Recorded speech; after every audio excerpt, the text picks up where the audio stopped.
A pinch of snuff, जिसे मनोहर मालगांवकर ने बहुत ही खूबसूरती से लिखा है। कल हम सभी ने यहाँ 10वें पैराग्राफ तक कल स्टडी किया था इस कहानी के बारे में। जब ट्रेन आ चुकी है और प्लेटफॉर्म पे जैसे ही नानू काका पहुँचते हैं, उनके स्वागत के लिए या फिर उनको रिसीव करने के लिए वहाँ पे पहुँचते हैं उनके भांजे भी। और नानू काका जो कि एक अपने साथ टोकरी यानी कि बास्केट लेके आए हैं, वो कहते हैं कि इसे लो और जल्दी से बाहर निकलो, मैं स्टेशन के बाहर आपसे मिलूँगा। यहाँ तक आपको कल हमने समझाया था। इसके आगे हम देखते हैं। आई आस्क्ड नो क्वेश्चंस, मैंने कोई प्रश्न नहीं पूछा।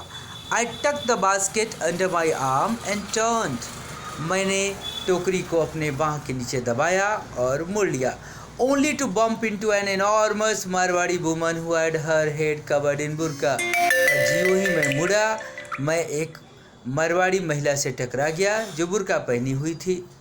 But my apologies were drowned by the strange sounds emanating from the basket। लेकिन जब मैं टकराया तो मैंने अपोलॉजी के लिए कुछ वर्ड्स भी बोले, लेकिन वो मेरी आवाज़ दब गए। किसकी आवाज़ के आगे? उस बास्केट से कुछ आवाज़ें उत्पन्न हो रही थी, कुछ आवाज़ें निकल रही थी जो बहुत ही विचित्र सी थी।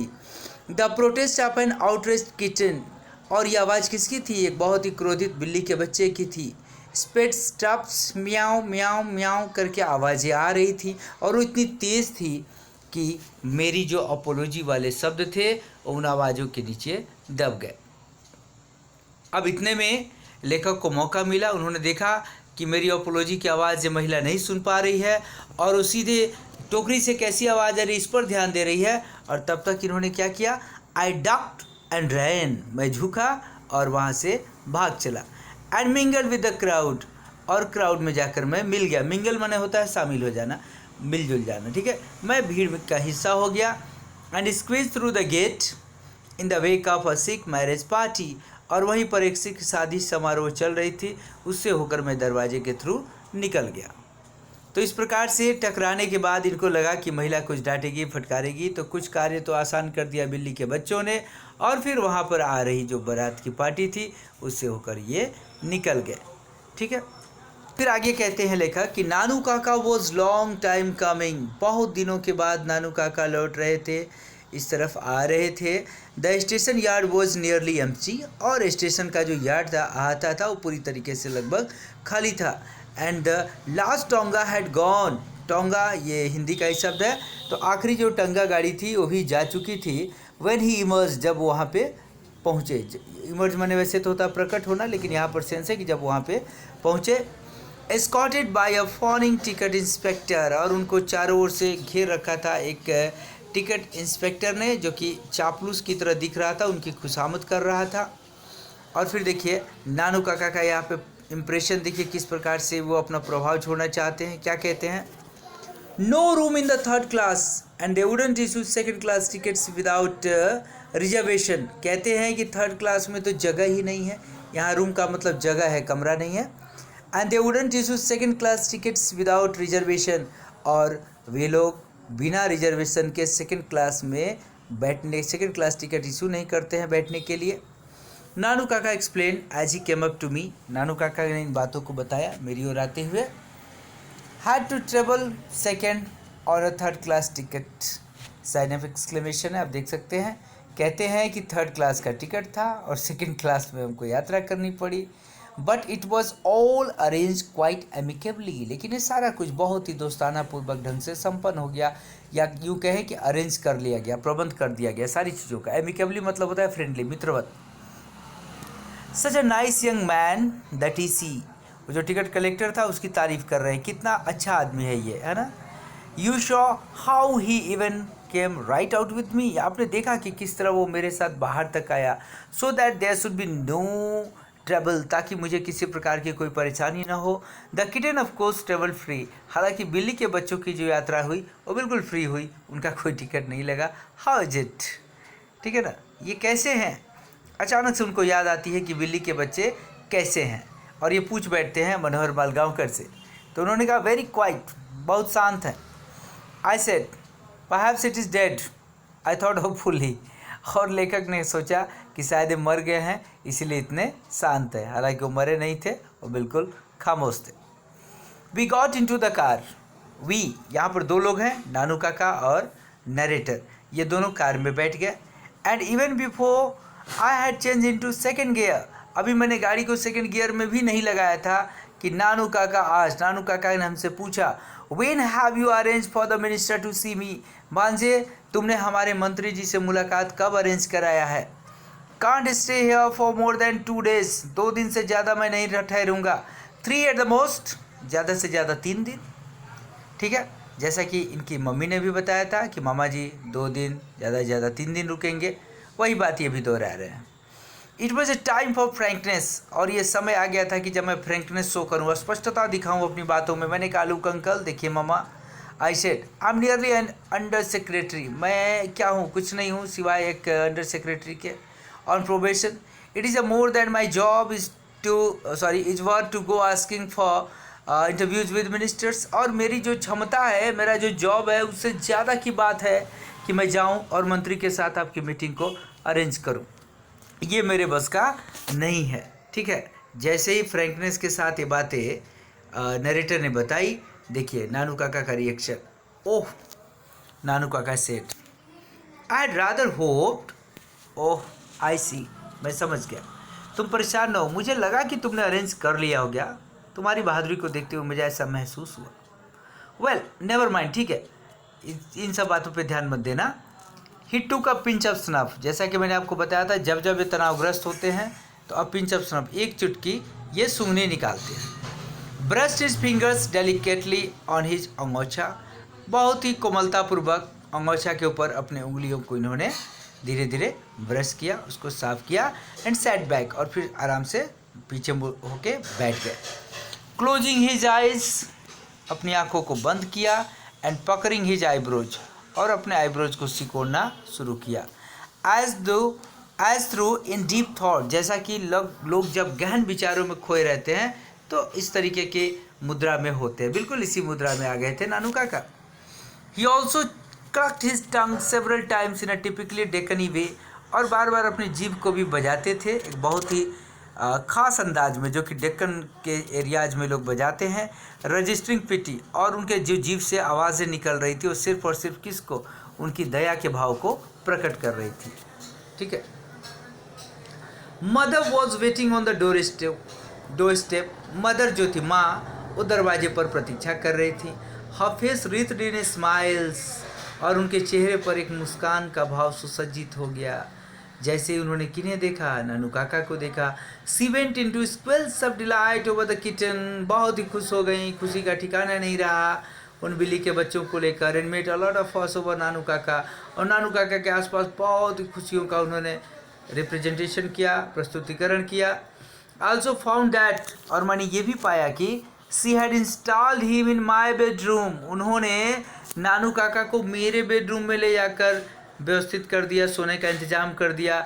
सो that I had to put a charpai for myself in the back veranda, और इसलिए अब मेरे रूम में मामा सोएंगे तो मैं कहाँ जाऊँगा, तो मुझे एक चारपाई लगानी पड़ी।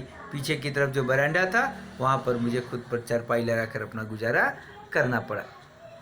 एट मदर्स इंसिस्टेंस, माँ के जोर देने पर, I had taken 2 days leave, मैंने 2 दिन की छुट्टी ली फ्रॉम द ऑफिस, अपने कार्यालय से। एंड इन द आफ्टरनून, और दोपहर में, आई ड्रोव नानू काका टू द नॉर्थ ब्लॉक, मैं नानू काका को लेकर नॉर्थ ब्लॉक गया। नॉर्थ ब्लॉक वो जगह है जहाँ पर दिल्ली में मंत्री लोग रहते हैं।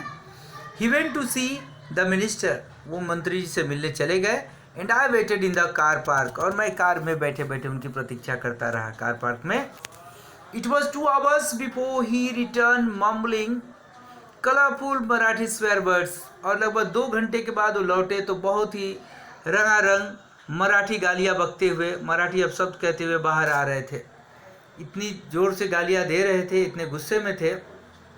आई didn't dare ask him what had happened, मेरी हिम्मत नहीं हुई ये पूछने की कि क्या हुआ था। And drove without saying a word, और बिना एक भी शब्द बोले मैं गाड़ी चलाता रहा। He cool down in a little while, हालांकि थोड़ी ही देर में नानू काका शांत हो गए, दो यद्यपि की। एंड सेड, और कहा, 2 hours I spend being transferred from one चपरासी टू अनदर। 2 घंटे मैंने व्यतीत किए। एक चपरासी बोलता था कि दूसरे चपरासी के पास जाओ, मैं घूमता रहा। ट्रैम्पिंग थ्रू द कॉरिडोर्स, दरवाजे दरवाजे में पैदल चलता रहा, पदचाप करता रहा। एंड इन द एंड, और अंततः succeeded in getting a deputy secretary to give me an appointment, और अंततः मुझे एक डिप्टी सेक्रेटरी ने अपॉइंटमेंट दिया 3 days फ्रॉम नाउ, और अभी आज का नहीं, आज से 3 दिन बाद। शेमफुल, शेमफुल, ये कितने शर्म की बात है, लज्जाजनक है। And there was another series of Marathi expletives, और इतना कहते कहते मराठी गालियों की एक दूसरी श्रृंखला उनके मुंह से निकल पड़ी। In a linguistic emergency my uncle always turn to his mother tongue, और जब कभी भी भाषाई संकटकालीन या आपातकालीन स्थिति होती थी तो मेरे मामा जी हमेशा ही अपनी मातृभाषा मराठी का सहारा लेते थे और उसमें जी भर के गालियाँ बकते थे। ऐसा कहना है नरेटर का। ठीक है, नेक्स्ट हम देखेंगे। अभी इतना तक हुआ ही था, आपने देखा 21 पैराग्राफ में जब वो गालियाँ बक रहे थे। फिर हम आते हैं अगले पैराग्राफ की तरफ। 22 के फर्स्ट पैराग्राफ में दिया हुआ है, a garish yellow sports car flash past us. एक बहुत ही खूबसूरत पीले रंग की कार, हमसे चमचमाती हुई कार हमारे बगल से निकली। Blaring its horn in an uninterrupted blast and the young man at the wheel waved his hand at me. और उसमें एक व्यक्ति बैठे हुए थे जो मेरी ओर देखकर हाथ ही हिलाते हुए उन्होंने मेरा अभिवादन किया। और ये देखते ही नानू काका भड़क गए, कहे what are you man, what was that. Nanu Kaka asked, कितना असभ्य आदमी है, ये क्या था। Chap called Ratiram works in the same ministry as mine. तो फिर कहा नरेटर ने कि इस साथी का नाम है रतिराम और उसी मंत्रालय में काम करता है जिसमें कि मैं। अब इतना सुनते ही था मंत्रालय का नाम कि नानू काका का गुस्सा थोड़ी देर के लिए गायब। कहते आई सी, मैं समझा। There are some talk about his going as State Commissioner to Hazrat Barkat Ali, you know, the ambassador. But they say it is all off now. I said just to make conversation. तो यहाँ पर narrator ने कहा कि कुछ बातचीत चल रही थी इसके बारे में कि वो ट्रेड कमिश्नर के यहाँ जाएगा, नौकरी करेगा। ठीक है, हजरत बरकत अली के यहाँ बातचीत चल रही थी। आपको तो पता ही है वो एम्बेसडर हैं, लेकिन अब ऐसा सुनने में आ रहा है कि ये सारी चीज़ें समाप्त हो गई। और मैंने ये बात सिर्फ और सिर्फ कन्वर्सेशन को ज़रा आगे बढ़ाने के लिए कही, मेरा ऐसा कोई इरादा नहीं था। लेकिन इतने में क्या हुआ, उन्होंने कहा why don't you get sent out on one of these foreign assignments. Nanu Kaka ने कहा भांजे तुम भी क्यों नहीं ऐसा कुछ करते हो कि कोई फॉरेन असाइनमेंट्स के ऊपर तुम कार्य करो। ठीक है, to get sent on a foreign assignment is in the same category as getting an interview with a minister. मैंने कहा कि नहीं मामा, ये फॉरेन असाइनमेंट पे काम करना बिल्कुल उसी कैटेगरी में आता है जैसा कि किसी मिनिस्टर का इंटरव्यू लेना। आई सेड समवॉट अनकाइंडली, मैंने बातें कही हालांकि थोड़ा सा निर्दयता को दर्शाते हुए। It takes pull, Ratiram is the son of Sohanlal Ratiram, you know the party boss in Delhi. इसके लिए पैरवी की ज़रूरत होती है, सोर्स की ज़रूरत होती है, और रतिराम जो है ना वो सोहनलाल रतिराम का बेटा है। और जानते हो कौन है, दिल्ली में पार्टी के बॉस है।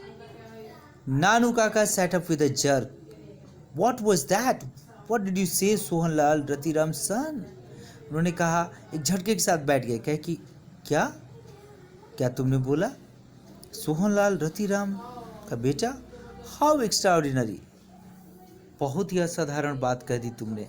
Well he leaned back in his seat and stare at me for a long time. अपने ही सीट पर पीछे थोड़ा झुक के बैठे और मुझे बड़ी देर तक घूरते रहे। Now let me see, you have got a close collar Jodhpur coat haven't you. भांजे तुम्हारे पास क्लोज कॉलर वाले जोधपुर कोट है ना। Good, and can you tie a turban, क्या तुम्हें पगड़ी बांध सकते हो। Well I have to put it on you, मैं इसे पहना दूंगा। Although I'm no expert, हालांकि मैं कोई एक्सपर्ट तो नहीं। This tie and collar business is no good these days. Let's go home. हालांकि इन दिनों इतने ज़्यादा चलन में है नहीं। बहरहाल चलो घर चलते हैं। After you have changed, we will go and see him. चलो ज़रा कपड़े बदल लो, उसके बाद से हम लोग चल के मिल लेते हैं। चलिए उनसे मिलते हैं। अब इतना सुनना था कि नरेटर का हालत ख़राब, किससे मिलना है भाई? उन्होंने कहा भी, सी हुम, किससे मिलना है मामा? Why, Lala Sohanlal, of course Lala Sohanlal से मिलेगा, और किससे? Do you know him at all, आखिरकार आप उनको जानते भी हैं? ऑफ कोर्स नॉट, मैं नहीं जानता। नानू काका से, नानू काका ने, मैं बिल्कुल नहीं जानता, मिलना तो है। अब नानू काका की बात थी, नरेटर क्या करते? I change into Jodhpur coat and uncle Nanu Kaka tied a huge और orange turban round my head. मैंने कपड़ा चेंज किया, जोधपुर कोट पहन लिया, और नानू काका ने मेरे सर पर एक पगड़ी बांध दी। एक्ट एज दो यू आर माई या असर्ट ऑफ एडीसी, एक पद होगा उस ज़माने में, कोई कह रहे हैं कि बिल्कुल वैसे काम करो जैसा कि एक एडीसी करता है, वैसे ही एक्ट करना, वैसे अभिनय करना। He caution me as we started for Lala Sohanlal house, और उन्होंने मुझे एक चेतावनी दी जब हम लोग कहाँ के लिए प्रस्थान किए? लाला सोहनलाल के घर के लिए प्रस्थान किए। A secretary in a spotless white clothes received us and showed us into a cool white room before he asked our business very politely. एक वहाँ पे सेक्रेटरी था जो बहुत ही एकदम दाग धब्बा रहित सफ़ेद रंग के कपड़ों में, उसने हम लोग को रिसीव किया और हमें वो बहुत ही ठंडा सा सफ़ेद कमरा दिखाया, इससे पहले कि हमसे पूछता कि हम लोग वहाँ किस कार्य के लिए गए हैं, और ये सारा चीज़ बहुत ही विनम्रतापूर्वक हुआ। ठीक है, अब किस प्रकार उस सेक्रेटरी ने नानू काका को बैठाया, आगे लाला सोहनलाल से मुलाकात हुई या फिर नहीं हुई, किस प्रकार कहानी आगे बढ़ी, इसको हम देखेंगे इस चैप्टर की अगली कड़ी में। धन्यवाद।